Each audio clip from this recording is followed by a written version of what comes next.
That's an 1/8 inch.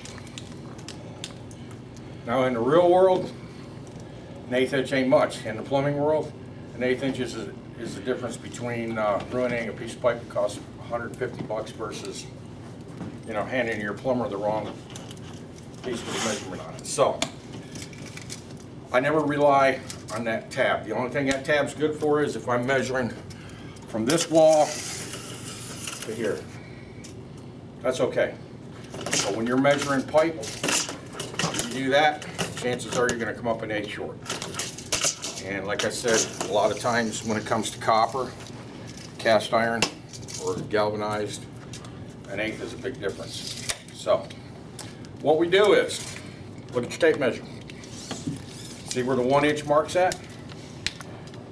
When you're marking pipe or measuring pipe, start at the 1. Lay it on the pipe. So in other words, if I want 2 inches, then you're going to go what? 1 to 3. That's going to give you 2 inches. You're not using this little floppy part here to give a bad measurement. So if you start at the 1 inch mark, then work your way down, you're a whole lot better. Okay, now, does everybody know what the absolute first mark is? It's called an 1/8. Tape measure is broke down in different measurements. It starts out at an 1/8, goes to a 1/4, goes to 3/8, 1/2 inch, 5/8, 3/4, and 7/8, 1 inch. Very important you know that, because if I say, okay, I need you to cut me a piece of pipe 3 and 7/8 inches. I don't care how you look at it. Some have got marks on it, some don't. It's a cheater's tape measure. That's a cheater's tape measure. Yours is not. So how do you find 7/8 on that tape measure? Start at number 1. See those little lines? Yes. Count over 7. Because each one of those little lines is an 1/8. So you want to count over each little line, and that's going to give you your 1/8 measurements. See those little lines on there? You got a cheater's tape. You don't. So if you start right here, and I tell you to go to 7/8, you're going to be right there. Very last mark. Because what's 8/8? It's 1 inch. Yeah. So that's what they call for. You know, that's why they try to teach you fractions in high school. When you go out in the field, buy one with marks on it. Makes your life a lot easier, so you're not standing out there in the middle of the field trying to count marks on a tape measure that don't have them. It's very important to watch your tape measures. Stay away from that end, because you're going to get a wrong measurement every time. Take a marker, put a little mark on it, and then when you cut it, you know right where you're at. So sometimes, you know, if you've been doing this for 43 years like me, I can look at a piece of pipe and cut it without even putting a tape measure on it. You ain't going to be able to do that. But I've been doing it a long time, so that is a very important tool. Always have a good tape measure. Keep the sand out of it. If you get sand in it, clean it out. You're going to break them. It's just the way it goes. So always have a good tape measure. You lock it down. They all have locks. I want you to take your finger and just feel the side of that tape measure. When you release that thing, guess what? It's coming in. And if your finger's next to it, you got a paper cut. Fingers away from the tape measure. That's all about safety. When you're through, let it come in. 25 foot long. You pull this tape up to 25 foot, you might as well just throw it in the dumpster. Tape's 25 foot and never go past 20. Because if you do, you're going to spring it. So let's say if I say, okay, cut me a piece of pipe 28 foot long. How are you going to do that with a 25 foot tape measure? Measure the 20, mark it, and go 8. You got it. What you want to do is make sure your mark is accurate. Then you can measure off that mark and go to your next mark. 28.5 foot. So that's 28, 6 inches. Anybody ever tell you measure twice, cut once? You measure twice, cut once. And there's a reason for it. Maybe the first time you measured it, you didn't see it correctly, or you was on the wrong mark. So if you double measure it, check your mark before you cut it, you're backing yourself up. What I want to talk to you guys about today is basic plumbing systems. And the reason we're going to go over a basic plumbing system is because I want you to understand how a plumbing system is run. Okay, who has a toilet in our house? We have a toilet. Just like this. Okay, and this is where it comes out. And this is your bottom. All right, this is the bowl. So you got water in here. And at the bottom, you got a channel that goes like this. Can anybody explain to me why there's an upside down thing inside a toilet like that? Keeps Pressure? No. Who likes the smell of poop? It's called a trap. Okay, there's a reason for it. Where's my water level? It's right here, inside the bowl. Okay, so what happens is that water level continues over because it comes through here, right there, and it stops. Well, guess what can't get through there, or can't get through here now? Sewer gas. Because guess what? This is the sewer. Guess what comes back through the sewer? Sewer gas. So when it comes up, the gas comes up, it gets right there, it stops. You can't go through because now it has a wet seal. We call that a trap. You're going to learn a lot about traps. It's the most important thing you can put in a house. Basically, on a toilet, that's how a trap works. We've got a kitchen sink. This is the bottom of it right here. Okay, and here's your little drain basket. It comes off of it. And over here on the wall, this is your wall. That's your drain line. Okay? So, if I did this and just put a piece of pipe over to it like that, what's going to happen? It's going to stink. You know why? That's a drain line. There's nothing to stop the gas from coming back. Here's where we go back to the trap. What you're going to do is,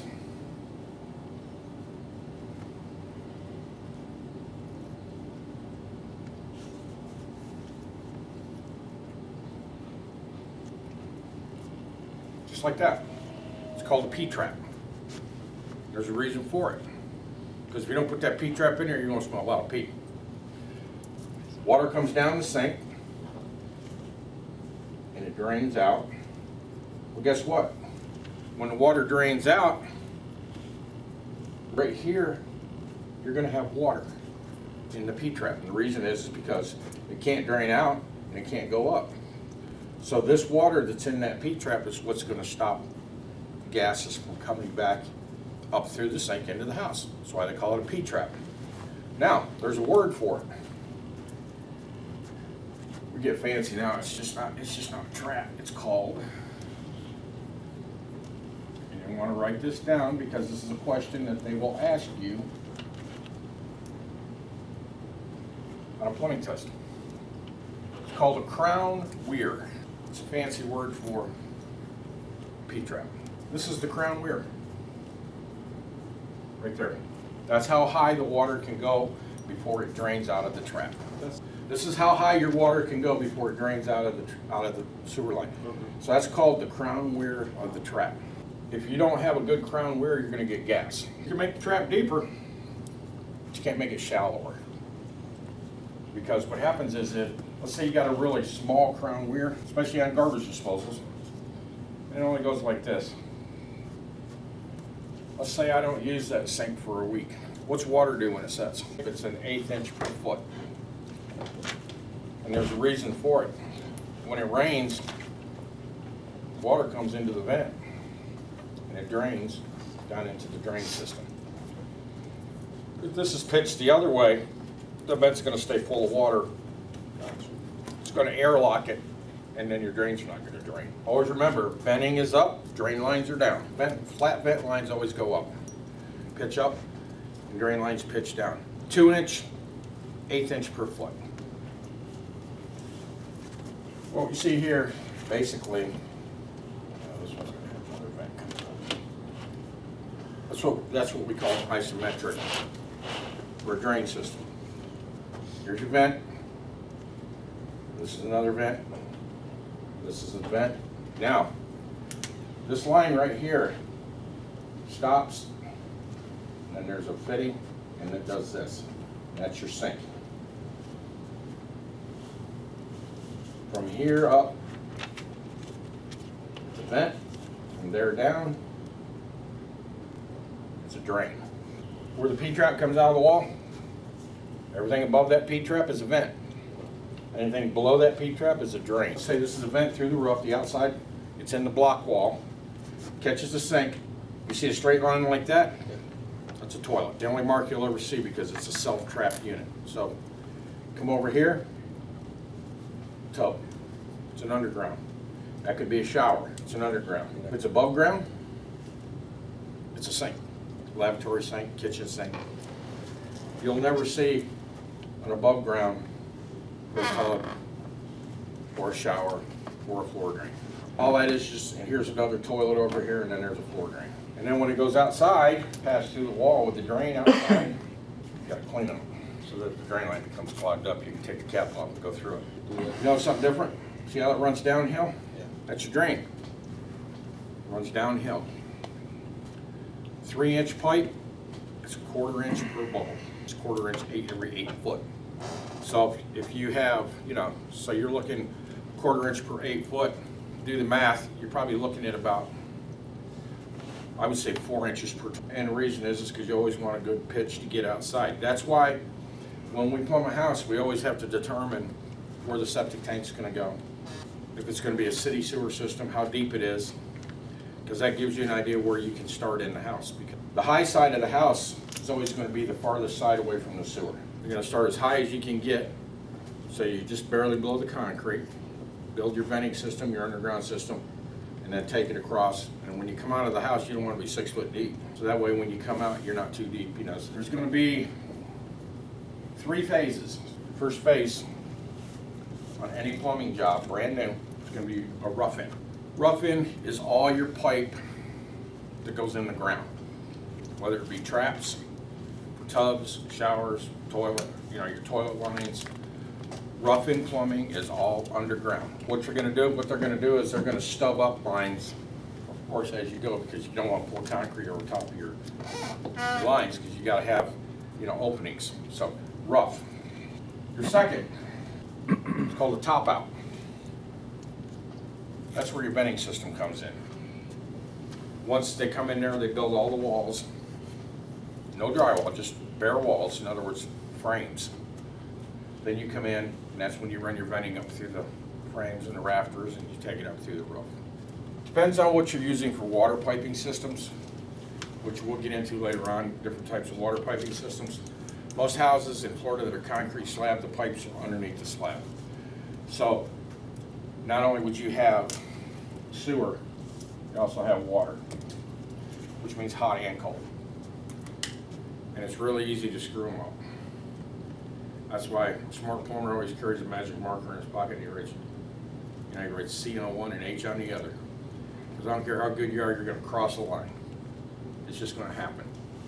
So if you mark your lines, what I always used to do is carry a can of red paint, spray, and I would just lay out some pipe, spray it red, and that's what I use for my hot lines. So that way I didn't get them crossed. Top out. Water's the same way. Now you got water lines sticking up through the slab. You got to go somewhere with them. They're going to go in the wall, and we're going to do what we call a top out, and that's where you bring the water lines out. You put in any shower valves that you have to put in, and you do all your venting and all your drain work. Trim. That's when you get to put the sinks in, toilets in, faucets, supplies, shut-offs, and all the good stuff. In any plumbing job, those are the 3 phases that you go through. Guy, you show up for work, he tells you, you get through the end, he says, listen, tomorrow we're doing top outs. You know what he's talking about. Or he said, we're gonna do a second rough tomorrow. Well, then you don't need to bring a shovel, you need to bring your cutters, you need to bring a saw, and when he tells you you're doing roughing, you spray your shovel. Because that's what you're gonna be doing, you're gonna be digging. When you go to trim, it's another set of different tools. You'll still use a hacksaw, you'll still use, a couple of things, but most of the time on your trims, you're gonna be using basin wrenches, you're gonna be using crescent wrenches, 5/8 open ends wrench, and those tube cutters will be your best friend. 3 phases, rough in, top out, trim. When we trim a house, normally, everybody's pretty much done. Cabinets are in, tops are in, floors are done. So what do you do when you go trim a house out? Be damn careful, because you can mess up a lot of things. Carry a blanket, so when you're laying underneath this guy's floor, you're not scratching his tile up. You don't lay your tools on a countertop. Find a piece of cardboard, put down, then put your tools on it.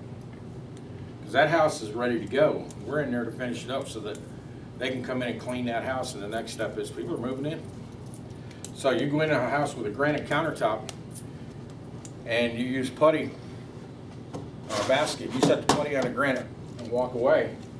Come back 15, 20 minutes later, pick up that ball of putty to go somewhere else. Guess what's on that countertop? A perfectly round circle of discoloration that will never come out. Because putty sucks the color right out of granite. Always be respectful. Never put your tools on a finished floor or a finished countertop. Put them on something. I don't care if it's paper, cardboard, don't matter. Because you scratch somebody's wood floor, $3,000. They pay more for the flooring they put in that house than most people pay for their houses. And you go in a house that's 5,000 square feet and it's all hard oak floor, and you go in there and put a big gouge in it because you drug something across it, they just don't come apart. You can't replace one piece, you have to replace half the floor. Always be respectful when you're working with your tools. Everybody write this down? Yes, sir. Rough in, top out, and trim. It's a septic tank. Most houses that are built in rural Spring Hill have septic tanks, unless you're in a subdivision that already has sewer lines. What's the purpose of a septic tank? To hold all the crap. Yeah. What happens when that septic tank gets so full that it can't do it anymore? It breaks. You gotta have a pump. Goes through the house. You gotta have a pump. It backs up into the house. That tank is supposed to be a portable bug eating station. You ever heard of Ridex, Yeah. Septic Aid? Stuff they say, you see it on TV, it says, put this in your septic tank, it makes your septic tank last longer. All it is it's called a live amoeba. Literally grows bugs, red bugs, that eat solids in your septic tank, and that's where they live. And that's what you want them to do. That's why you don't find phosphorus in soap anymore, because it kills the bugs. It's not good to dump bleach down a septic tank. That's why you don't have water softeners draining into septic tanks, because salt water will kill bugs. You want bugs in that tank to eat the solids. They're not going to eat paper, but they eat organics. So, paper dissolves if you're using the right, wipes don't dissolve, guys. You can open that tank up 100 years from now and there'll still be wipes in that tank that you flush down there because they never dissolve. Same thing with women products. They don't dissolve. They're there. So when you get the tank pump, guess what comes out? Exactly. Right here on the end of the tank, well, the inlet has a T so that it pushes the solids down. All right? And then when the solids come over, what they'll do is they'll rise, and then as the bugs eat them, they settle back down. On this side is another T, except in here, there's a filter, which they started making you use in 2009 is when the code went into effect. There's a lid up here that's underground, most of them. You dig it up, pull that off, reach down in there with a pair of channel locks, and you pull this round filter out. And you clean it off, because what it does is, out here's your drain field. That drain field is just supposed to be liquid only. So if you don't have a filter, the solids come up too high, they go into the drain field. Guess what happens? The drain field clogs up. Because the drain field is not meant to accept any solid waste. It's only meant to accept a liquid. And believe it or not, by the time that liquid starts to come out there, if the tank's working properly, it's probably removed about 70% of the waste out of the water. That's the reason why when you drive by people's houses right now, you know how hot out it is, and we haven't had any rain, you see that big green spot in front of people's yards? That's their drain field. Because it's the only thing getting water. So, the filter keeps the solids out, makes that drain field last longer. And back in the day when they didn't put filters in them, drain field was good for maybe 10, 15 years. Now they're 20, 25 years.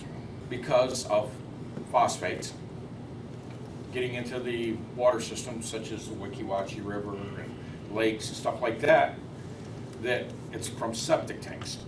Well, I'm a plumber. It's not from septic tanks, guys. It's from people fertilizing their lawns, okay? They over-fertilize, phosphates come out of fertilizer, chemicals get into the water supply system, and here we go. So now, this is what we're gonna do. We'll put this tank in.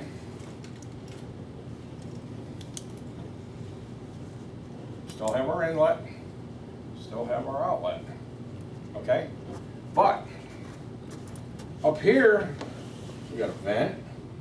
Down here, we have a pump, which pumps this up into this tank, and this has filters, which now everything passes through, comes down into this tank, which has an injector, which pumps a solution into the water to kill any phosphate that gets through, which there ain't gonna be none because there's none in soap anymore. They took it out. So, here we have a phos-free septic tank system that they're going to require as of January the 1st of next year. So what we have now is not only do we have a septic system, but we have 2 electrical items that have to be fed in that tank. So what happens when the power goes out? Guess what? Toilet seat, nothing. You got no septic tank. Because this pump's going to pump the liquid into the drain field. It's not going to be gravity flow. That's the cost of the new drain field. Septic system. $18,000. It's very important to know if you're on a septic or if you're on a city sewer. Because if you go run a snake into this thing to clean it out, you ain't getting it back out. You just lost $1,000 worth of cable because it's all tangled up inside the septic tank. So septic tanks are usually no farther than 10 to 15 foot off of a house. They're within 10 to 15 feet. So you can hand feed a cable into a septic tank and see if it's plugged up. So it's always good to know if it is or it isn't. If the people say, well, I don't know, ask them to look at their water bill. Because if they're paying for septic, if they're paying for drains, it's on the water bill. Because your drains cost twice as much as your water. If you're on city sewer, your water's $20, your sewer charge is gonna be $40. So the county can turn around and process it, turn it into sprinkler water and sell it back to you. That's a little bit about septic fields. Most of the houses that are in the rural area are all septic. We've got all these city sewers in. Where's it all go? The planter is no longer working. So what do they do with it all? You ever seen those big things on the side of the road? Great big round tanks, and they got the boxes on top with the little red lights on them? Those are lift stations. That's where it goes. You'll find them all over the county. Sewer goes in, float comes up, turns on a grinder pump, forces it down a force main, which could run 40 miles to a treatment plant, depending on where their plants are at. Like I said, that one over there, they're closing it down. They built a new one that's out off of Anderson Snow Road. If you're ever coming down the Parkway, you ever seen all them big concrete structures out on the Parkway towards Tampa? Bright lights. That's a sewer plant. They have blow-offs everywhere you look. You got all these big concrete pump stations. So, what happens is people flush all these lovely items down their toilet. Well, I'm on city sewer, it don't matter. Well, when it gets in the lift station, there's a pump down there with a grinder on it, and if it can't chew it up, guess what it does? It backs up. And when the main line backs up, guess what? Everybody on the street can't flush their toilet. You walk outside and you see water coming out of the manhole. It ain't clean water, don't go play in it. Well, anyhow, that's just kind of like a little sidestep of what we're talking about. So on venting systems, get the gist of what I'm talking about, why you need a venting system, why you need P-traps. So you understand that you have to have air vents so that the system can drain. Now what we're going to do is when we go to the shop, I'm going to let you actually physically build a little system. We'll let you, some P-traps, put in a little vent system, drain pipe, let you see how it really works.